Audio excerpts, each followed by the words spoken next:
Welcome to your new flat, Mrs. Jackson. I hope your time here will be pleasant.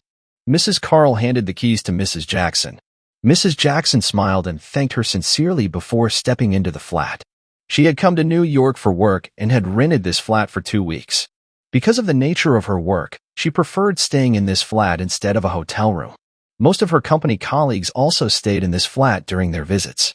However, even before arriving, she had heard strange things about this flat. But she didn't believe any of it. She knew well that such things were made-up stories meant to spread fear and panic. After Mrs. Carl left, Mrs. Jackson placed her luggage inside and took a deep breath, then began inspecting the flat. The flat was clean and tidy. There was a small lounge on one side, with a 2-seater sofa. Above the back of the sofa hung a large painting depicting a beautiful natural landscape. Mrs. Jackson looked at the painting with interest. As she kept looking at it, she began to feel something strange. It felt as if someone was staring at her from inside the painting. Mrs. Jackson involuntarily shuddered. Goosebumps rose all over her. She stepped back a few paces and tried to distract herself by looking around the rest of the flat. She saw the kitchen area in front of her and walked in that direction. The kitchen was neat and consisted of a counter. On the other side were a fridge and an oven. Mrs. Jackson looked at the kitchen appreciatively and began opening cabinets.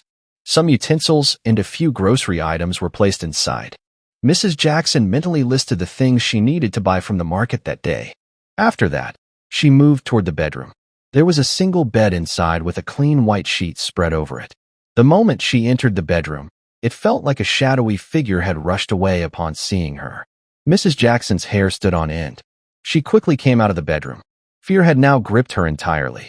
After taking a few moments to compose herself, she drank a glass of water and returned to the bedroom. This time, she focused her attention on the cupboard. She opened one of her suitcases and placed some clothes neatly inside the cupboard. Then she selected a comfortable outfit to wear around the house. As she took it and walked toward the bathroom to take a shower, the scene she saw stopped her cold. On the mirror in front of her, written in red, either paint or blood, were the words, "Go back." Seeing this, Mrs. Jackson was terrified. She quickly rushed out into the lounge. But the moment she entered the lounge, her eyes landed on the painting again, and this time, she became even more frightened. The painting, which earlier depicted a serene natural view, now showed 2 eyes. Eyes that no longer held a spark of life, but from which fresh blood seemed to be flowing. Mrs. Jackson screamed uncontrollably. She tried to open the front door to leave, but the door wouldn't open. Now she began yelling loudly. "Someone help me. Is anyone there? Help me." But the flat was soundproof. Her voice wasn't reaching outside. Mrs. Jackson was now utterly panicked. She couldn't decide whether to return to the bedroom or stay put, since the door wasn't opening anyway. Then suddenly, she heard a heavy and deep voice. "Go back. This is our place. Leave this place."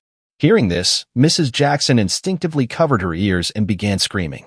She rushed into the bedroom and locked herself inside.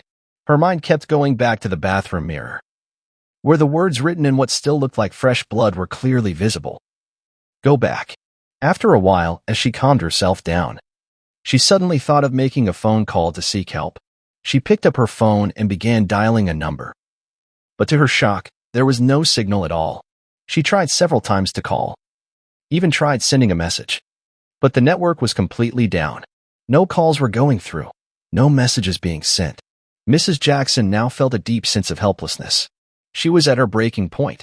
She got up and once again tried to open the main door from outside, but this time 2 her attempts failed. She tried to open the windows one by one, checked the kitchen window and even its ventilator, but other than the main entrance door, there was no other option to get out of this flat.